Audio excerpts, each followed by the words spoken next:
Hello everyone, मैं खड़ा हूँ दिल्ली के एयरपोर्ट, इंदिरा गांधी एयरपोर्ट पे और टर्मिनल 3 के बिल्कुल बाहर। आज मैं एक नई सीरीज़ की शुरुआत कर रहा हूँ, यूरोप ट्रिप की। मैं यूरोप घूमने जा रहा हूँ 11 दिन के लिए और इसमें मैं 2 कंट्री एक्सप्लोर करूँगा, जिसमें सबसे पहले कंट्री है स्पेन और उसके बाद है फ्रांस। स्पेन में मैं रुकने वाला हूँ 6 दिन और फ्रांस में रुकने वाला हूँ मैं 5 दिन। और इसमें मैं करूँगा स्पेन की जो सिटीज़ कवर करूँगा, वो इसमें सबसे पहले है बार्सिलोना, दूसरी है मैड्रिड और फ्रांस में मैं सिर्फ पेरिस में जा रहा हूँ। और इन 2 सिटी को कवर करने के बाद अगर मेरे पास कोई स्पेस हुआ फिर मैं आगे किसी और सिटी में मूव करूँगा। नहीं, अगर नहीं हुआ तो मैं नेक्स्ट ट्रिप में ज़रूर कवर करूँगा।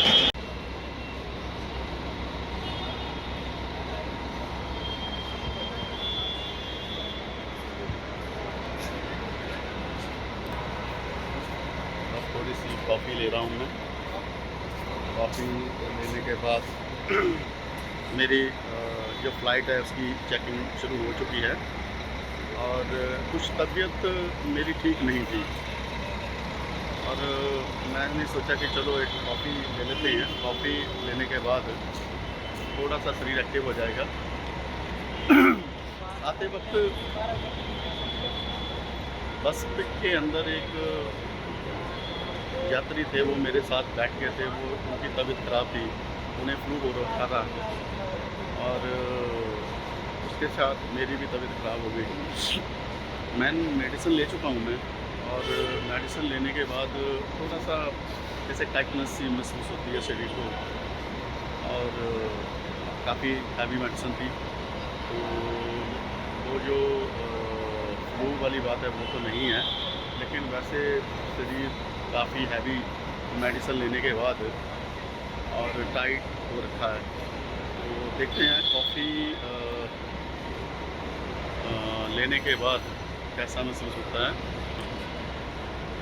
इससे मैंने कॉफ़ी लिया है और यहाँ पे चेक इन गेट है international Indira Gandhi airport terminal 3 का और हम बहुत अच्छी शुरुआत करने जा रहे हैं। मैं जैसे जैसे आगे आगे कंट्री की ओर बढ़ता जाऊंगा, आपको भी वीडियो के माध्यम से मैं आपको कंट्री बताऊंगा और आप प्लीज़ हो सके तो सब्सक्राइब कर दीजिएगा और लाइक आपकी मर्जी है जी, वो आप भी कर सकते हो। मैं जा रहा हूँ जी वोट करने की ओर। आपका कॉफ़ी।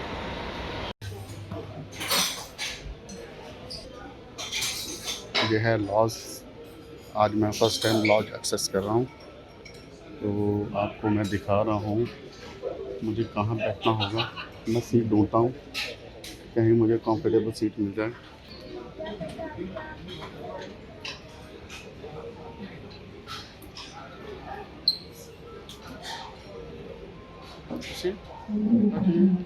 Thank you.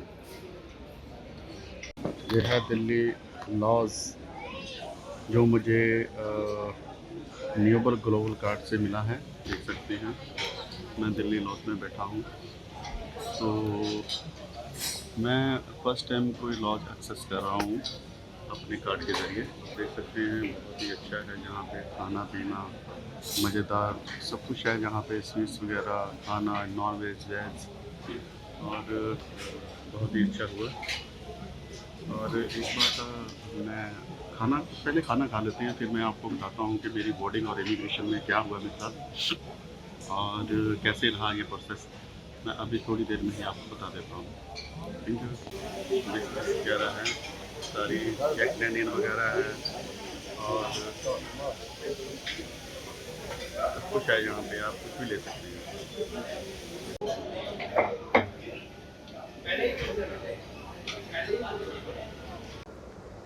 और जहाँ तक ये जो इमिग्रेशन का सवाल है और बोर्डिंग का सवाल है, बोर्डिंग के हालांकि मुझे एक क्वेश्चन हुआ, वो भी क्या हुआ कि मेरी रिटर्न टिकट मुझसे मांगी गई एज ए फॉर्मेलिटी के पर्पज़ पे। तो मेरे पास एसएमएस आया हुआ था कि मैंने वो दिखा दिया, शायद उस पे टिकट नंबर नहीं था। तो उन्होंने मुझसे टिकट मांगा, तो मैंने उनको बताया कि आई हैव हार्ड कॉपीज़। तो मैंने उनको दिखाई और उन्होंने फिर वो एक्सेस किया, उन्होंने जो चेक करना था वो किया। और उसके बाद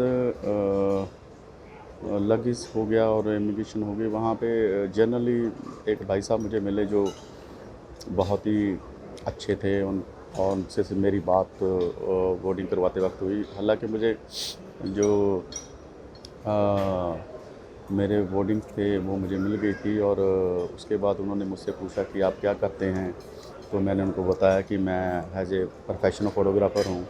और उन्होंने मुझे बताया कहाँ से हो। मैंने कहा जलंधर से हैं। वहाँ एक मोहतरमा थी जो मेरी एयरलाइंस है एटा एयरवेज़, तो वहाँ पे वो काम करती हैं। तो वो उन्होंने मुझे बताया कि मैं भी जलंधर से हूँ। तो ऐसे ही बस थोड़ा सा हंसी मजाक होने लगा। तो उन्होंने मुझे साहब ने बोला कि आप अकेले जा रहे हो, कोई आपका वहाँ पे फ्रेंड है, रिश्तेदार है यूरोप में। तो मैंने कहा नहीं, मेरा कोई नहीं है।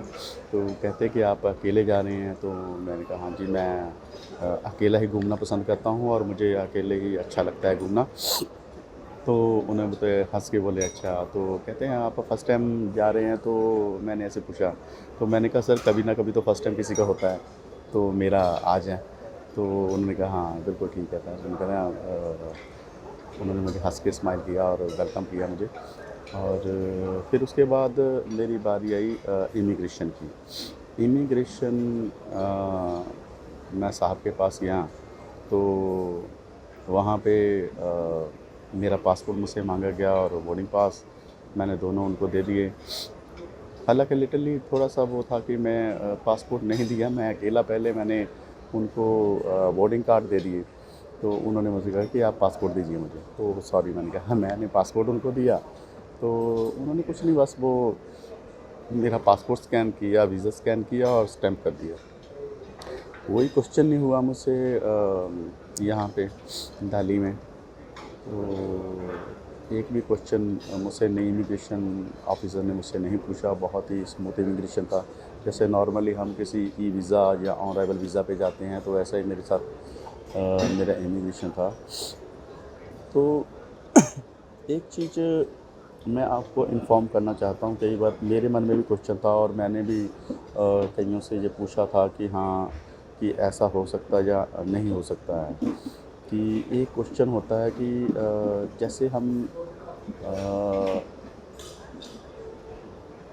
जैसे हमने वीज़ा लिया है मान लो स्पेन से, और हम फ्लाई हो रहे हैं फ्रांस से या वटेवर किसी भी कंट्री से हो रहे हैं। मतलब जहाँ से वीज़ा एक्सेस हुआ है, किसी और कंट्री से हम फ्लाई हो रहे हैं बैक टू होम। तो एक मन में डाउट होता है कि वहाँ पे हमें जो एयरलाइंस है वो सेम होनी चाहिए या पीएनआर सेम होना चाहिए। ऐसा कुछ भी नहीं है। मेरे मन में ये डाउट था और मैंने क्लियर किया था। और मेरे दोनों ही टिकट्स थी, वो दोनों ही पीएनआर अलग अलग थे और दोनों ही डिफरेंट टाइम पे हुई थी। जो मेरी जाने की एयरलाइंस है वो अलग है, वो बार्सिलोना की है। जो मेरे आने की टिकट है वो अलग है, वो फ्रांस से है। और इसमें कुछ भी ख़ास नहीं होता। और मुझे भी पहले लग रहा था कि शायद ऐसा कुछ है कि शायद कोई ऑब्जेक्शनेबल होगा। तो ऐसा कुछ भी नहीं है। आप बेझिझक होके कहीं से भी आप फ्लाई बैक टू होम कर सकते हैं। तो सिर्फ एक ही हो सकता है कि आप जो वीज़ा एप्लीकेशन जब आप सबमिट करते हैं किसी भी एम्बेसी से, तो वहाँ पे आपको ये ज़रूर देना होता है कि आप कौन कौन सी कंट्री ट्रैवल कर रहे हैं।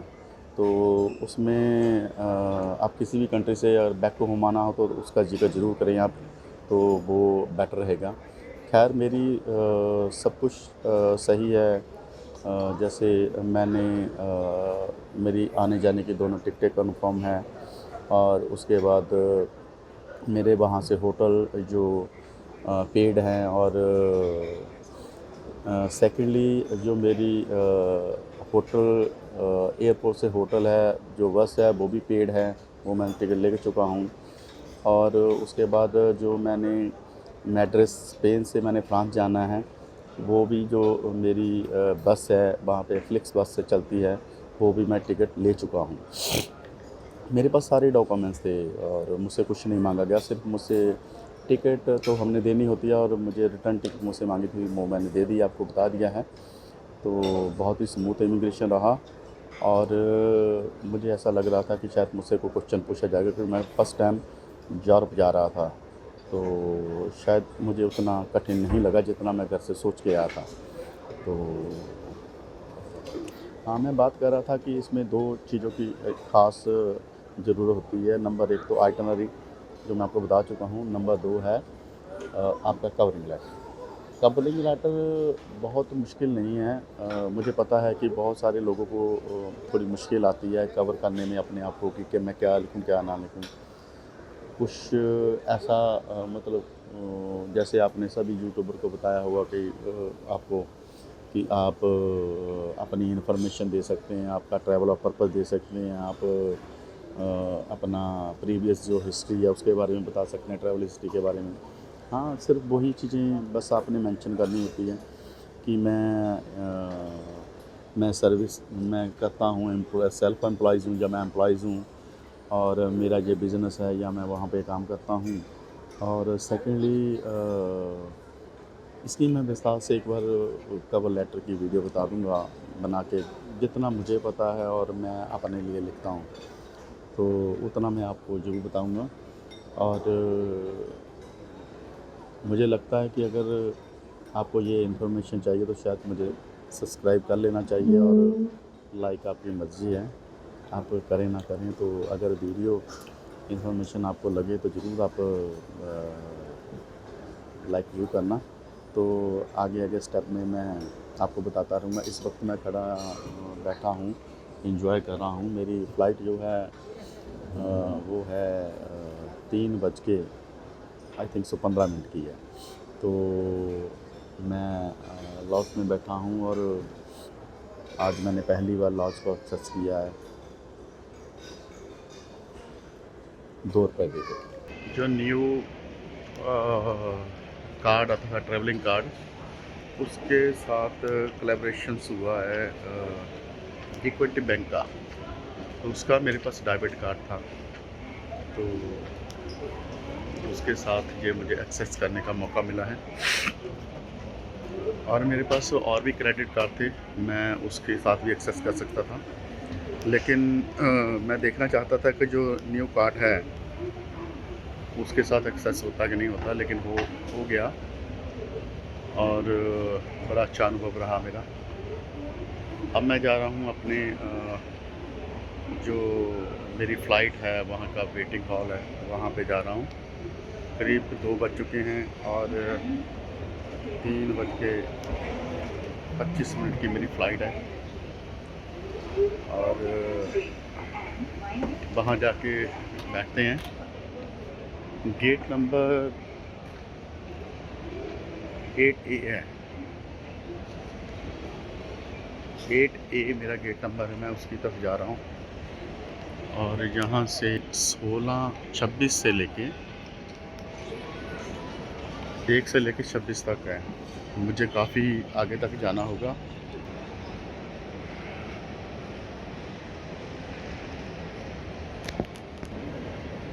ये मेरी फ़्लाइट का जो गेट ओपन हो चुका है। ये जो AZ769 रोम लिखा हुआ है, ये मेरी फ़्लाइट है। गेट नंबर 8 से गेट ओपन हो चुका है। मैं इसकी ओर जा रहा हूँ।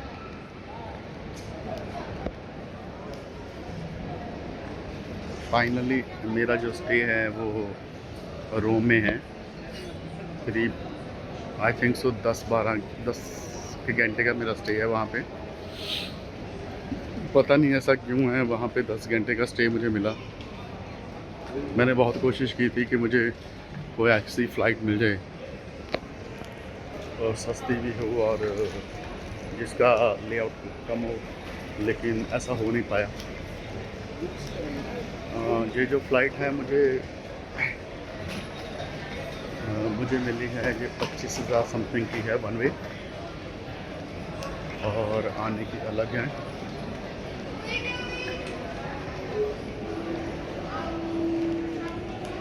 मुझे सामने किसी को आवाज़ दी जा रही है 1 से 14, मुझे इस ओर जाना होगा अपने राइट की ओर। मैं अपने राइट की ओर जा रहा हूँ।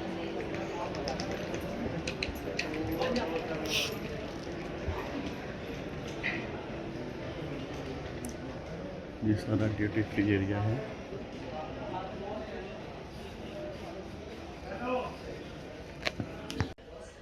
हमारी फ़्लाइट की बोर्डिंग है, जो वो गेट ओपन हो गया है, हम उसे क्रॉस करके आ चुके हैं।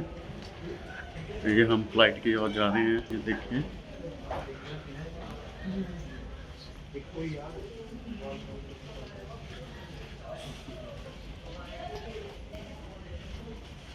इटा एयरलाइंस।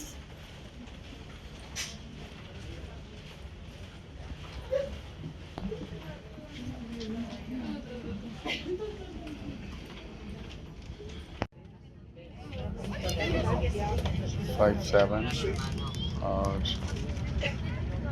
मुझे लगता है कि विंडो सीट मिल चुकी है मुझे।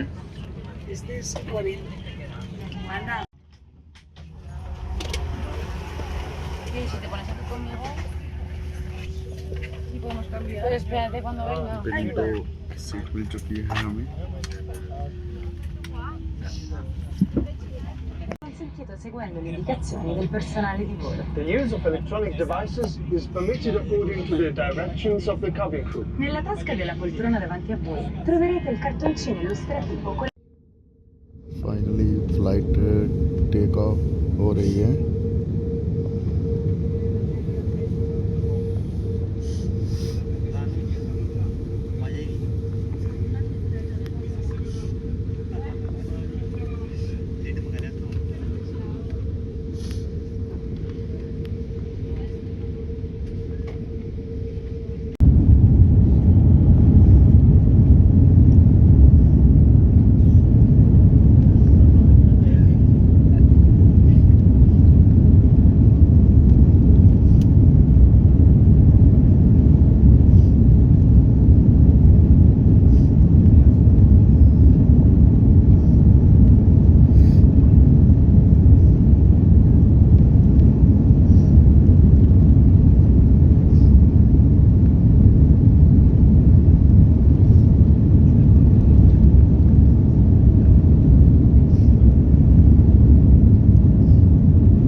हमारी जो सर्विस बस है वो लगी हुई है।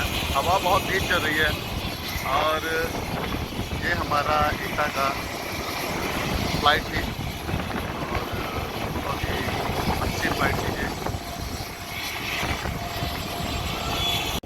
हल्की हल्की बारिश शुरू हो गई है। मौसम कुछ ज़्यादा खुश मिजाज हो चुका है यहाँ का रोम का। और ये हमारी सर्विस है, बस है, इसके अंदर हम जा रहे हैं।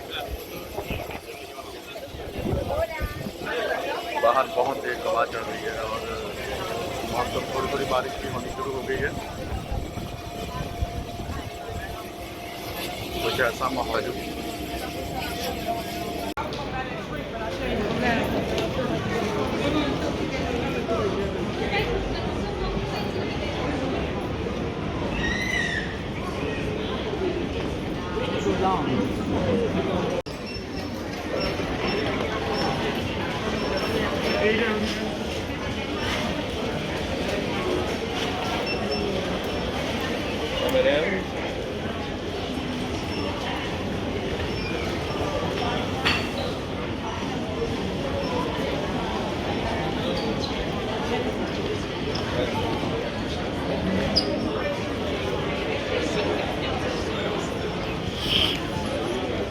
Decibel.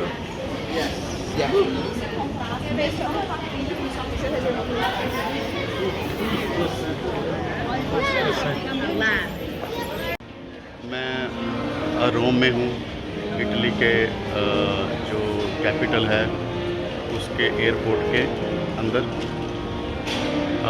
आई डोंट नो, पता नहीं क्यों मेरा यहीं पे इमिग्रेशन हो गया और इमिग्रेशन पे मुझे कोई सवाल नहीं पूछा गया और मुझे बाहर एग्ज़िट कर दिया गया, जबकि मुझे जाना बार्सिलोना था और यहाँ से मैं एग्ज़िट हो गया हूँ और मैं लॉस की तरफ जा रहा हूँ। और रास्ते में मुझे ये खूबसूरत सा एक नज़ारा देखने को मिला कि बहुत खूबसूरत है, यहाँ से दिख रहा है।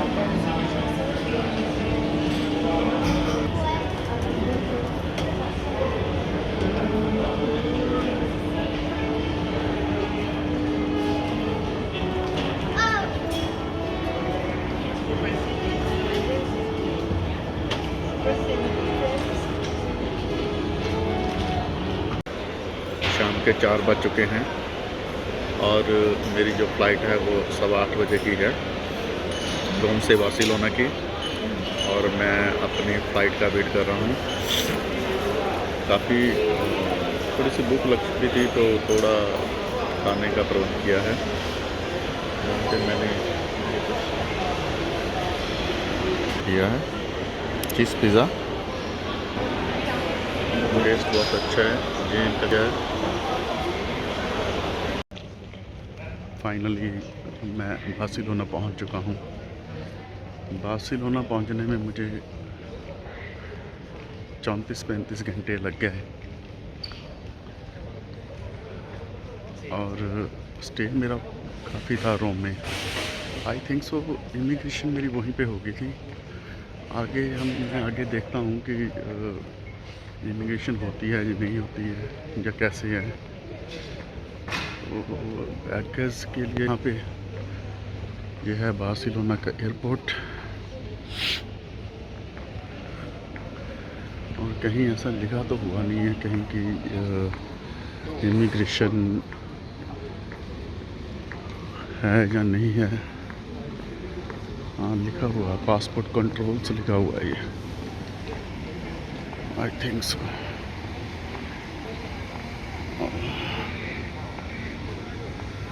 सॉरी,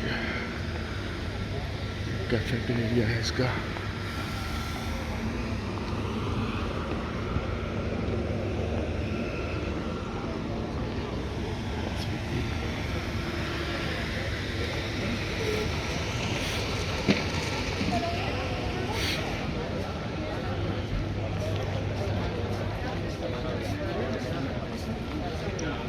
आप इस वक्त देख रहे हैं मेरे साथ बार्सिलोना का एयरपोर्ट।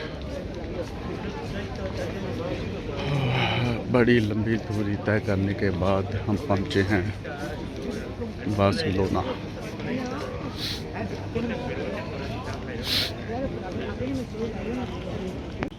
हम आ गए हैं एयरपोर्ट के बाहर,